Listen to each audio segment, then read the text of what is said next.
の先は誰も通さん。拙者を通せ。ならず者通さん。逃げるなら今のうちじゃ。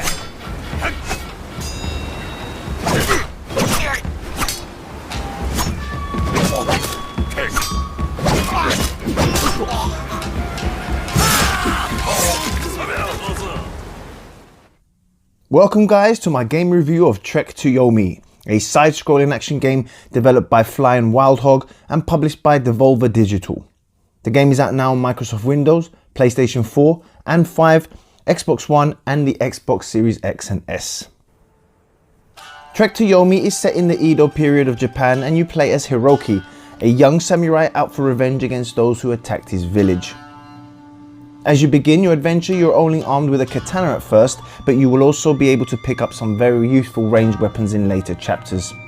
You'll combine light and heavy attacks with directional inputs and movements like rolls, with more combos and moves being unlocked as you progress. There is also a parry system, but it is very basic and I hardly used it on my first playthrough, but you will definitely want to use it more on the harder difficulties and to also get the most out of the combat. There are a few opportunities for some fun and gruesome environmental kills too, but sadly there was not enough of them throughout the game. Other than visiting shrines which act as one-time save points, the only other way to restore health is by executing a finisher after staggering an enemy. These are brutal and beautifully animated and I would pull them off every chance I got. You will also need to make narrative choices at a few points along the way, with a branching story that provides several different endings to unlock. So there's enough replayability here to justify going back for more. Trek to Yomi looks and sounds incredible and I was blown away with every area I visited and by the fantastic dialogue throughout. It really reminded me of the classic Akira Kurosawa 1954 movie Seven Samurai, which by the way is a movie I highly recommend. While there is a lot of combat to be had, this is first and foremost a cinematic game with a great revenge story to tell. Being a fan of watching foreign movies with their original audio alongside English subtitles, I was very pleased to hear Trek to Yomi's truly outstanding Japanese voice acting. It adds so much more to the overall atmosphere than an English dub would, and in turn made the game much more authentic and enjoyable. Unfortunately for those that prefer that English dub, sadly there is no option for that, which I must say I found very odd. More options are always better than less options in my opinion. The visuals though are truly outstanding and are easily the highlight of the game. They are even more impressive when you consider that the entire game was completed in 20 months during the pandemic. The developers used shadows and lighting to excellent effect. I really love the late game sequence where Hiroki and his enemies are fighting on the other side of some shoji screens and all you can see is their silhouettes. I also really like the split between combat arenas and the areas where you have a little more freedom of movement. When you're fighting enemies, you're basically playing in 2.5D and you will need to manually change which direction you're facing to fend off attacks from both sides. While in the 3D transition areas, you can explore the environments a bit more, and it is worth exploring since you'll often find a shrine, health or stamina upgrades, collectibles or some much needed ammo for your ranged weapons.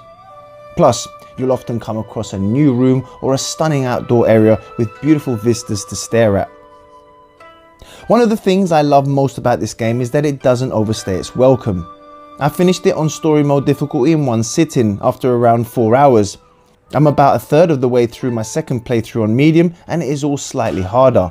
It definitely requires a more thoughtful approach to combat and careful ammo management, but I think this difficulty is the best way to play the game.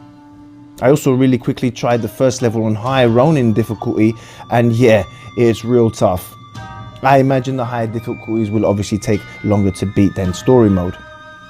As much as I enjoyed my time with the game, I do have a few issues with it.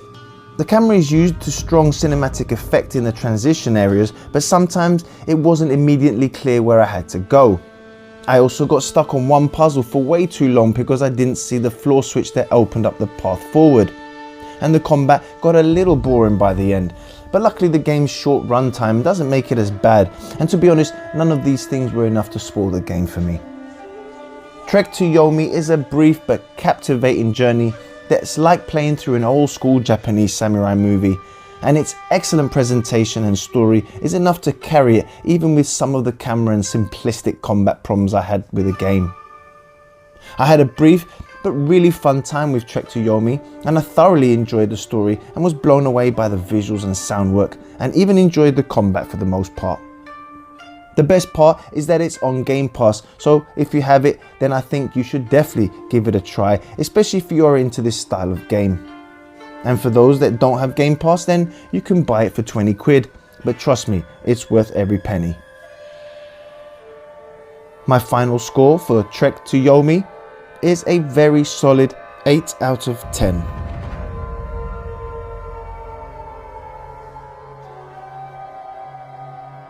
Thank you guys for watching my review. Please don't forget to hit the subscribe button below, give the video a thumbs up, and hit the bell button if you want to stay up to date on my latest videos.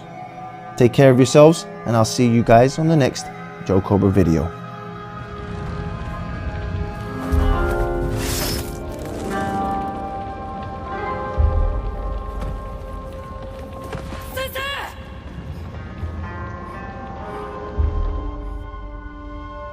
己が身につけし技を見せてみよ、ヒロキ。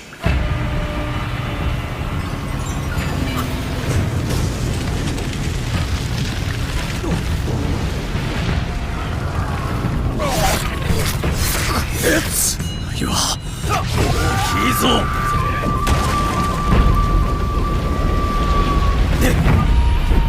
恐れなどに屈せぬ。ここで何が起きたというのじゃ。